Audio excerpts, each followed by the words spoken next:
nè. Ôi trời, cô chỉ muốn có em vì tôi em. Cô yêu lâu phải thở con lâu, thở gấp mỗi một này ngậu xong. Tôi sẽ chấp lời để nó cũng lỗi của mình thay. Cô chỉ tao thôi cô nhẹ nhõm không ý chí. Cô đã được không phải mua nha. Nó cứ chỉ theo của cô nhẹ.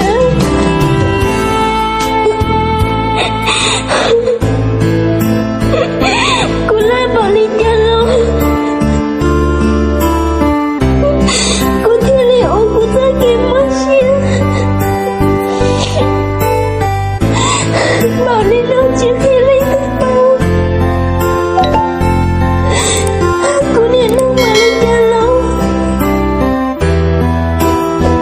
Cô hay tiền làm nó lâu cô sẽ để chỉ một đã chia cô nè. Để anh xí hơn cô lúc xíu. Lo khi thế ngã tao tới phê nhưng là ôi mình thay. Nó chỉ tao cứ niệm một ý xin ấy. Rồi chỉ tao cứ niệm nhau.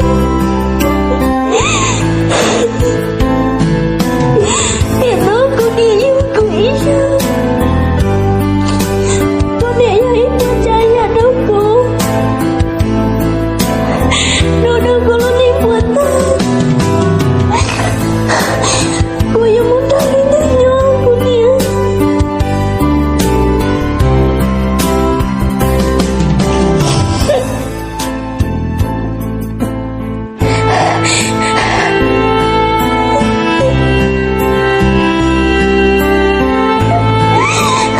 Tại vì sao mình tên một em là một cho là nó gặp một khi. Vì sự cho cô niệm. Theo cô tình cảm nhất định sẽ nhau này. Chỉ muốn lên tức lâu. Cô thấy là chỉ cô ta kể tôi sẽ lên nó. Một ta thọ tư cô niệm. Thọ hát thế ta sẽ thoát lạnh. Giờ lên tôi chẳng muốn niệm một gì. Lo yêu niệm yêu gì. Ngay hãy một trái nhà này mua. Ta kể mua nhớ chỉ yêu gì. Giờ một tay ý đi rồi chứ. Nhớ nhớ là lúc gì nữa.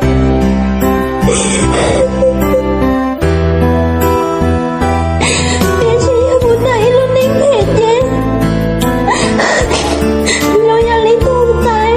Em luôn một tôi chỉ tôi xưa. Nhớ là luôn mẹ.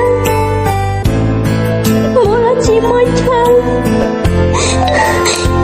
Lời mẹ yêu như tao. Cô yêu như mỗi cô mẹ yêu như tao. Cô niệm.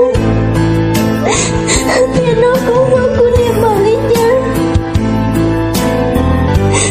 Lo cô chỉ mỗi đại nhiên trên đâu cô niệm. Chỉ mỗi đĩa ta. Không có niệm tôi nói ít. Chỉ nói cô mua nha. Cô này ý chỉ tôi sai cô. Vì cô muốn thấy nhìn nó chỉ nhau. Cô muốn khởi ta đó chỉ nói rằng. Cô này ý chỉ ta đó nói ý để nhau. Chỉ cô này ý tôi xem mà lên cho đang cô. Cô đi. Cô sẽ nghĩ sao. Cô sẽ hãy tìm đâu lý do em. Chỉ muốn cho mẹ có gì. Lo yêu thức gì. Yêu tài yêu đâu. Lo thảo các lúc của muốn là sao cô đi. Thật ra nhà luôn đi.